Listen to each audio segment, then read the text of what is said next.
Okay, so welcome to this TOOJAYS interview dealing with the current issues of COVID and how small businesses are coping with that. Today I'm joined with two TOOJAYS Associates, Rachael and Peter, who I'll let do some introductions in a moment of themselves. But just thought to spend some time just exploring how they're currently dealing with the COVID experience and what advice and tips they've got for fellow SMEs. So, Rachael, Peter, welcome to this inaugural TOOJAYS interview. Would you like to do a bit of an introduction in terms of yourselves and your background? Rachael, maybe first.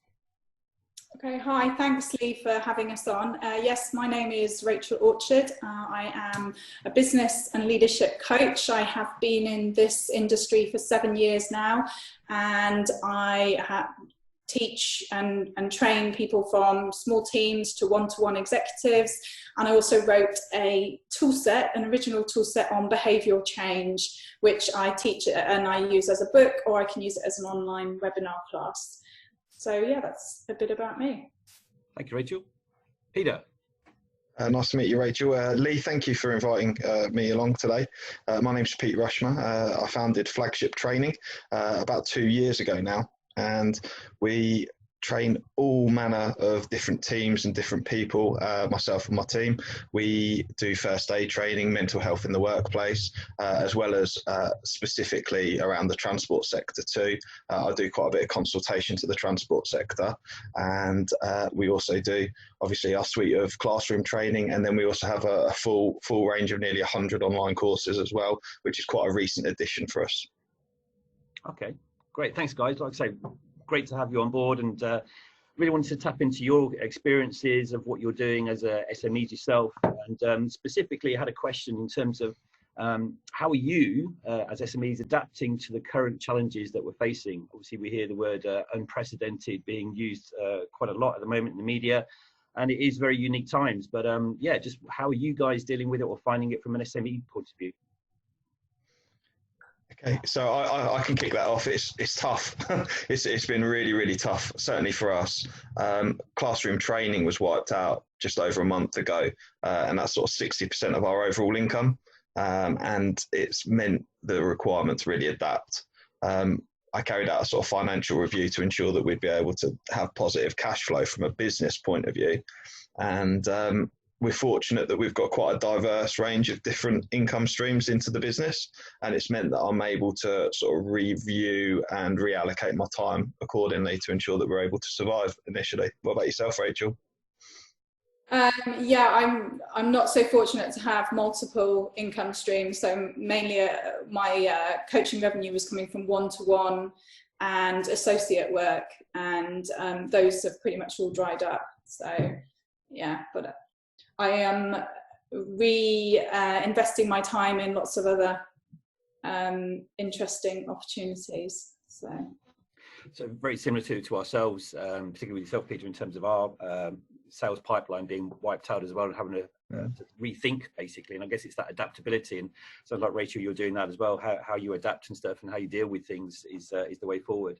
I guess linked into that, because we are both associated with development and training in our respective businesses.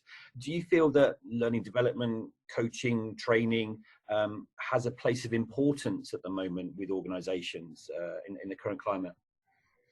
Yeah, I absolutely think so. I think it represents actually quite a good opportunity for teams of people that firstly with their provider, with providers facing challenges, that's a really good time to actually look at negotiating a great deal for them.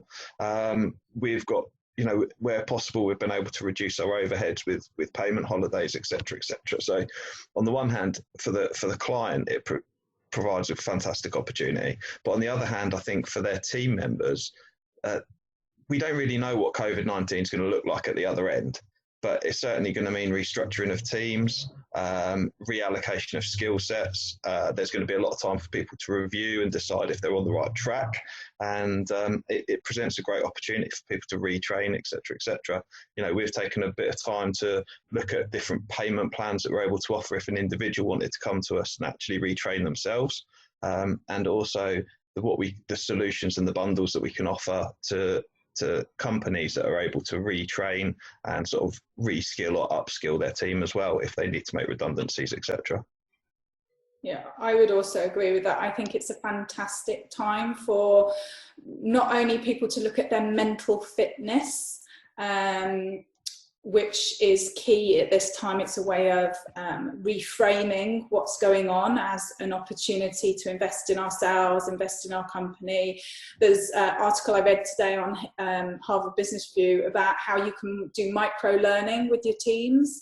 And obviously people are learning video and how to use video and how to create the boundaries around video as well, so that you create a whole new workplace dynamic with your teams and with yourself and with your families and being at home. But I think all in all, there's a huge opportunity to behavioural reframe, which is kind of what I was doing a couple of years ago when I was working with teams in Eastern Europe, and I hadn't even met them, and we did everything across. I love webinar, and as Lee knows, I love new technology, and I think that's partly why he's asked us on here, because of our ways that you and I, Pete, can reframe stuff. So yeah, I mean, I think lots of companies out there are doing it anyway, and it depends on who your key leadership teams are and how they're leading this, and how they're leading, you know, the work dynamic. But obviously it's a case of, if you've got the key people, you can encourage micro learning anywhere, and this has always been my bugbear. It just depends on who's leading it in the company, and can we as coaches get that working relationship to lead that type of training. So this is a perfect opportunity for people to actually start taking responsibility at home for their learning, and we can help that as coaches. But it's getting that message out for us to connect with those type of people who want to relearn and reframe. So that's my little, because there's a question coming up that Lee's going to ask us, what's not working? That's the thing that's not working for me, is being able to connect with those type of people. Yeah, I think it's a great point. It's that awareness. Well, how are you finding that awareness? Because I was talking to our accountant, Polly, who I think you know as well, Peter, and under the furlough scheme, I'm not sure how many organisations are actually aware that training and development of staff can still continue for furloughed staff without impacting on the furlough payments from HMRC.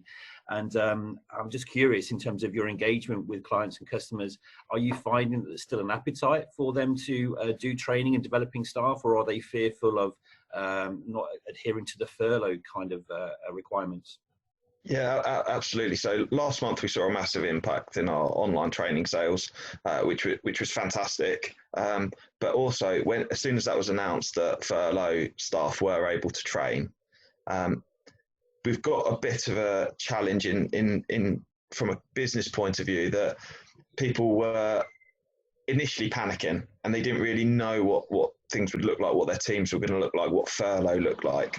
However, as time sort of progressed, I've seen business owners become a bit more relaxed. The furlough system's up and running, the grant system's up and running, C-bills, which looks to be a bit of a mess at the moment, but again, it's on its way, and there's a bit more of a level of acceptance of the situation, and that's fantastic, because once that acceptance has come in and there's a review taking place, and actually, yes, we can train furlough staff, we can put them on online courses, we can put them on webinars. That then presents a great opportunity to, you know, I've personally felt it myself as a consultant to some of the transport businesses I support. If you feel really isolated, you're at home, and actually as an individual I feel isolated. I'm fortunate that I've got a strong network around me, and we get opportunities like this to talk face to face, but your average employee doesn't get that same level of connectivity. They might do within their family, but have they got that opportunity in a business point of view? And isn't furlough a great opportunity for them to carry out their CPD, potential mandatory training course? Yeah, good point. How about you, Rachel? How are you finding it as well? Yeah, no, I think I kind of said in that last section just that it's connecting to those people who are able to turn this into opportunities. And I'm seeing a lot of, of some of the people I've read and spoken to, and there's a lot of training that's going internal. So whereas they might have previously been using external, they're just looking to resource and how they can be resourceful as a team and you know, learn as a team. But yeah, no, there's some opportunities there. There's an organisation who I was looking, I had some scheduled courses for face-to-face, and now we're looking how to turn that to online. So yeah, there's definitely things coming through, but I think it's probably shook people, so they're having to re-strategize and you know, replan how they do this. Yeah, I think you're right, and I think as you alluded to earlier on, one of the next questions I was going to ask you was what's going well and what's not going so well. I think linked into that, I don't know about you guys, but I've seen an increasing number of emails hitting my inbox about systems or platforms enabling me to take our content onto online and e-learning. And I just wonder if there's a danger there that there's a sudden knee-jerk reaction for a lot of providers just to get content online, and maybe the quality may suffer, or maybe clients aren't ready for that yet in terms of their own infrastructure and their systems being able to accommodate that internally. So yeah, what are you finding is working at the moment for you, and what's not? Yeah, I mean, I about you saying about content, yeah, I mean, like the amount of emails I get about, you know, new webinar packages, or how can you do great online training, and it's like, I've been doing that for years. I don't need the practice. But for some coaches and leadership trainers, they're used to just doing classroom, which there's been a huge reliance on that, which is like the likes of us have seen the opportunity in the gap a couple of years ago, and why we've probably, you know, diversified into online. But what else was I going to say? There was another point. Oh yeah, so the other thing I was going to say is something that I'm seeing, I don't know whether it's an opportunity, like you say, or whether it's actually going to start muddying the waters, is lots of people online are then offering, is it a free Friday or something? So they're saying all their services are free, which is a great idea, but everyone's doing it. So everyone jumps on the bandwagon, everyone jumps on webinar, and it's like been done before, you know. So I think you have the potential to muddy the waters rather than focus on what is good learning. I totally go with online webinar. I don't think you need to meet people and do a classroom. But yeah, you're in danger of getting lost in all the new themes coming through because of COVID, as opposed to concentrating on what is the problem you're trying to solve, which is what we're there for. Where's the gap, and what do you need us for? And then we'll look at ways of how we do that. So yeah, I totally echo that. I think strategy and a plan is absolutely key. So I think people have got time on their hands, and just because giving someone an online platform is like giving them a microphone, but it doesn't mean that they can sing. It just means they can make a lot of noise. Yep. And at the moment, there's a huge amount of noise out there, and essentially that's not positive, and it can be a bit of a challenge. Especially, I personally find quite frustrating the free element as well, because nothing is ever really free. You know, just because you can't see the strings, it doesn't mean that they're not attached. And I think I certainly aim to have a fully transparent offer in everything that I do. So, you know, our services are charged for. You will get an element of support from me for free, and I will help guide people in making a great decision. And I'm more than happy to have, you know, discussions like this, etc., and be able to collaborate with people. However, from an offer point of view, from my business offering, I'll look at payment plans, I'll look at 0% interest, I'll look at everything I can to try and drive that right solution for a client. But ultimately, it's about making sure that it's the right thing for them. And there's a real challenge with so much noise, so much free stuff about. Well, you know, you get what you pay for, and sometimes free advice isn't always the best advice either. So that's sort of my input on that, really. Yeah, it's very true. And I guess in terms of everyone's running a business, there's a need to be profitable, and how you view marketing, and whether you offer certain things as a lead into other products. But I certainly agree in terms of the quality coming through from some of those free offerings. It's quite debatable. Okay, guys, probably final question for you. We're obviously, as I mentioned before, coming from a learning development and coaching background with our SMEs and our companies. But generically speaking, if you were to take your experiences, what advice would you give to any small business in the current circumstances? I would say, well, personally, with all of us being at home, is try to come up with a structure as quickly as possible, a daily, weekly, monthly structure, and just use this time wisely to, you know, regroup, analyze your current thinking, your current ways of doing things, the people that you're dealing with, you know, and yeah, it's a great opportunity, but definitely getting structure into the day is key. So yeah, I'd say structure and re-strategize. Yeah, absolutely. I think self-talk's massively important at the moment, and sort of taking care of yourself. You know, Lee and I have had quite a bit of banter to and fro on our different fitness regimes that we've been taking on in the downtime as well. But it is massively important: healthy body, healthy mind. Make sure that we have got, like Rachel quite rightly says, a routine that involves self-care, exercise, involves working, involves setting targets and getting results. I had a bit of a conversation with someone the other day, actually, that they feel like they're working even harder now and the wheels are turning even harder. And there's this tendency to burn ourselves out because we're not seeing results. And that's one of the challenges we're facing at the minute. And actually, if we make a plan and each day set, even if it's a small goal and get a small result, we'll get that positive feedback to be able to take to the next day and not get ourselves too downtrodden and overrun. So, you know, we can all be busy fools. It's quite easy to do that, but absolutely, like Rachel said, get a strategy, what's going to work for you, what isn't going to work. You know, how can you inform people of what you're doing in a coherent way that shows the level of quality of the service that you do offer, without going for the big everything free and giving everything away and throwing the bathwater out with the baby, or baby out with the bathwater. Yeah. There we go. But you know, I think I saw something really, really great. I saw something really great yesterday around that we're all in the same boat. And actually, if we just reframe that slightly, we're not in the same boat. We're in the same storm, and it's a storm around us. We've got our own boats that we need to build or reinforce the best that we can. And actually, that's the strategy and that's the plan. And we're the captains of the boat, and we need to be in a fit way to be able to deal with that.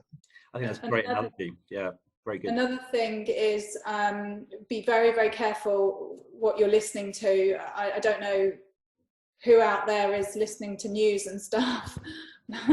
Don't listen to the news. I mean, I'll listen to the 5 o'clock kind of, you know, update, but the tendency is to have the news on all the time because everyone's quite scared and fearful. And this is what we've got to realize is it affects people differently. Like some people believe a lot of the hype and believe a lot of what we're being told. So just be very careful of what you're listening to. Feed your mind with some good stuff. And give it as an opportunity to learn something new. So either to go and find out some new experts you want to read their books on, or learn a new skill or a new hobby, get that brain moving rather than just listening to the same old. So really, you know, hold on to it as a really excellent opportunity to regroup. So, yeah, I think there's some great advice there from both of you. And I think one thing's for sure, that as and when this finishes or kind of comes to its natural conclusion, which hopefully won't be too much longer, the world won't be the same place. I think there's a lot of changes in the working environment, people's attitudes, certainly to online learning and the businesses that we're in, but not just to our profession. I think to all professions, there's going to be a massive impact. So some of the things that you've talked about there and you've alluded to, I think are very pertinent now, but have longevity as well. They'll live on in terms of how people approach their working mindset, their positivity, their working from home, and how they engage and how they learn. So for now, thank you very much for your input, guys. That's been very, very useful, very informative, and hopefully given us an opportunity to share some of that knowledge with everyone else. And who knows, this may be the start of some further sessions giving more information to other people in similar situations. But Rachel, Pete, thank you very much for your time. Stay safe, stay at home, and best of luck in continuing your businesses as well. Thank you very much for your time. thanks, Cheers. Lee. Thank you, Lee. Take care. Take care, Rachel. Bye.